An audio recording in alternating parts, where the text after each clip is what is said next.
So Quentin is one of those people that doesn't know that he knows that he has magic in him. So how is that going to play out in the beginning of the season?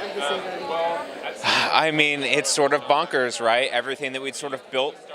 It's almost like a reboot. Yeah, the rug got pulled out from underneath us. It's been fun to play in a lot of ways. Like, we're sort of, and you're right that it is kind of a reboot. We get to see these characters experiencing magic and things for the first time. And I think, like, what's fun to play is that, like, as Quentin was experiencing it, I think there was a lot of disappointment with things, that like things weren't as fantastical as he might have thought and hoped. I think for this new character, Brian, I think things are a little bit more visceral and he takes them more at face value. Although he is kind of like being led around by a murderous monster baby. Yeah, let's talk about Elliot, the creepy stalker monster. Yeah. I spend most of the first 4 episodes covered in blood. Okay. So there's a spoiler. Yeah, that sounds awful in a sense. Yeah. Things aren't good. They don't sound good. Was that get resolved? I hope. We will have to see. I can't say. Let me ask you, what happens when you read a script and they turn around and you read that you're going to break out in song? Like, what is that? What goes through your mind when you read something like that? I mean, we've been broken at this point. The amount of crazy shit that happens on this show, we just roll with the punches. They write it, we make it work. So I've been calling Elliot now Creepy Stalker Monster. Creepy Stalker Monster. Yeah, in the script, he's scripted as Monster/Elliot or just Monster Elliot. So you could call him me. Okay. Jason mentioned that he spends the first 4 episodes in blood. So what can you tell us about that? That's about right. The monster's going on a little bit of a rampage, working through his hit list, or just random killings. So how is Elliot going to get rid of the monster? Because we know the monster ended up in Elliot because somebody else was murdered. That's a really good question. I actually don't know.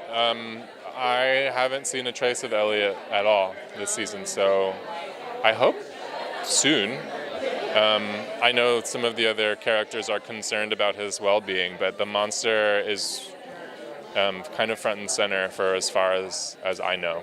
All-consuming. Yeah, what's you it, could say. Yeah, what's it like now? You'll get that joke when you see the season. Oh. Consuming. All-consuming, all right. Yeah. So what's it like having played this character for a long time and now all of a sudden you switch? Is that refreshing? It is refreshing. It's a little intimidating just because I have such a comfort zone with Elliot, but it's really great to shake things up and give fans of the show something unexpected. So I'm excited for everyone to see it, and I hope that my secret hope is that they fall in love with the monster as much as they've fallen in love with Elliot, and then don't know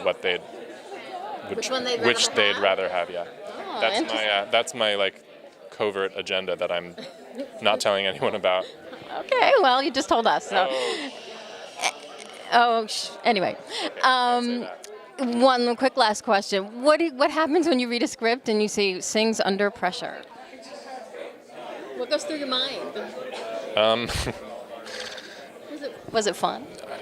I have to tell you that anyone having to sing any iconic song is a little bit intimidating, and Freddie Mercury is the greatest of all time to me personally, so I was basically just shitting bricks up until right before it was all put together. So, well, I think you did a great job, and we're excited for the new season. I can't wait to see what happens with Creepy Stalker Monster / So essentially, after the end of last season, you could pretty much reboot the whole show. Yes. So what will we see in season 4? A lot of characters we think we know with different names. What do you want me to say? It's like, come on, give us. I don't know who they are. I know. Ironically, Alice is the only one who does know who she is. She's locked in a little, yeah. I know. Mm-hmm. Does Penny know that she's there? Does Penny know Do you mean DJ Hansel? Because Penny's gone. Penny 23 is Penny 23 is gone, but Penny. OG Penny. So that's the ironic thing, because Penny 23 got his mind erased, but not Penny. Right. See, that's Right. interest. That's a question from someone who watches the show. Yeah. I've never Penny, seen it. So. Penny Prime, Penny 40, as we sometimes call him. He's privy to a lot of information because he's a librarian, and he's in the branch of the library, the underworld branch, that knows the most in many ways. I mean, they are privileged to information that living librarians can be trusted with. The problem there is that he's dead and in the underworld. So, and he's not necessarily in a stage of life as a dead librarian where he's in a position where he would want to help necessarily. So I'll just leave like a ... at the end of that. All right, well, we'll just have to tune in and wait and see what happens with that. I want to talk a little bit about getting the whole cast to sing Under Pressure, because I thought it was such a great scene. Talk to me how that went down. Like, who thought of that? Where did that come up when it came? Really, that was you? What a great idea. Well, I'm a very, very, very devoted David Bowie fan. And I saw him in concert in his last tour, actually, the one that's mentioned in the show, the reality tour, which was 0405.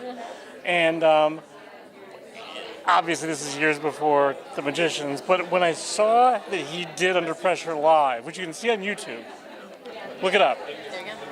He does it with a wonderful singer named Gail Ann Dorsey. Because I think the rap on Under Pressure was always, no one could do Freddie Mercury. Of course. Well, the great thing about Gail Ann Dorsey is she actually has a lower register than Freddie, so she sang it her own way. So when I first went to Hale Appleman and said, Jade Taylor's going to do the Bowie part and you're going to do the Freddie part, he's like, went fairly. And Hale's a I asked him about it, and he was like, he's terrified. a great singer and he can hit the notes. But I said, look at Annie Lennox's version.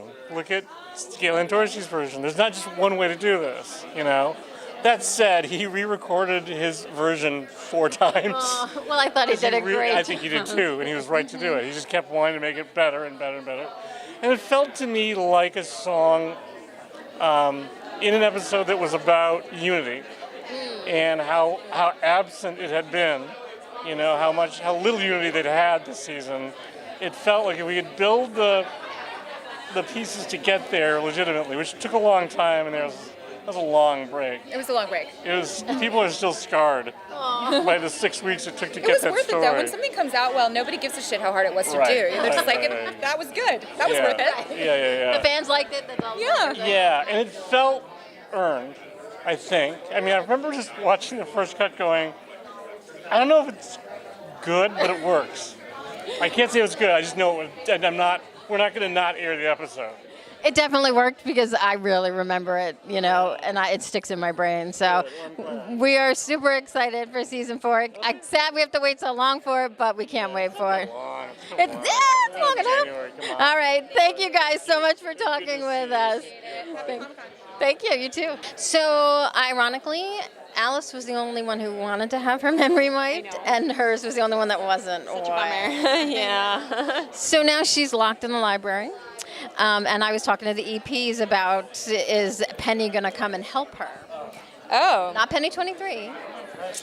Yeah, I mean, I can't give away who's helping her at the library. It would give away a lot, but Alice is a smart girl. She doesn't necessarily need anyone's help to get things done. So, you get to see her in the beginning of this season really struggle with her guilt about what happened, but her wheels start turning, and she's smart, and she's going to figure things out. And I get to work with some pretty awesome new characters and guest stars that I can't reveal, but I can't wait for people to see. I know, but yeah, it's a lot of alone time for Alice this year.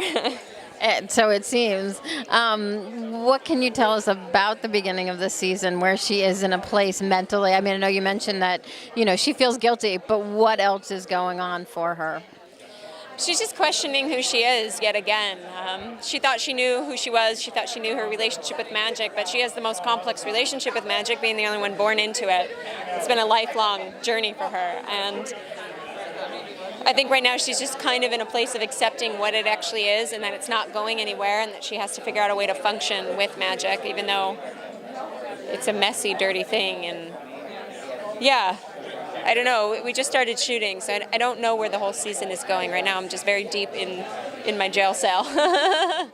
Will there be additional consequences for her because she really had kind of made a deal with the library and then kind of reneged on it? Ooh, I don't want to comment too much on what happens with the library. It's a big story this beginning of this year. I think that they wronged her. I mean, I don't know. The library is a shady bunch, so They are. That's They where absolutely I'm at are. with them right now. I don't know.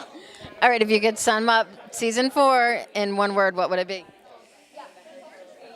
Redemption. Ooh, I like that word. I can't wait to see it. And thank you so much for talking with us you. today. Nice to meet you. Nice to Yeah. meet you.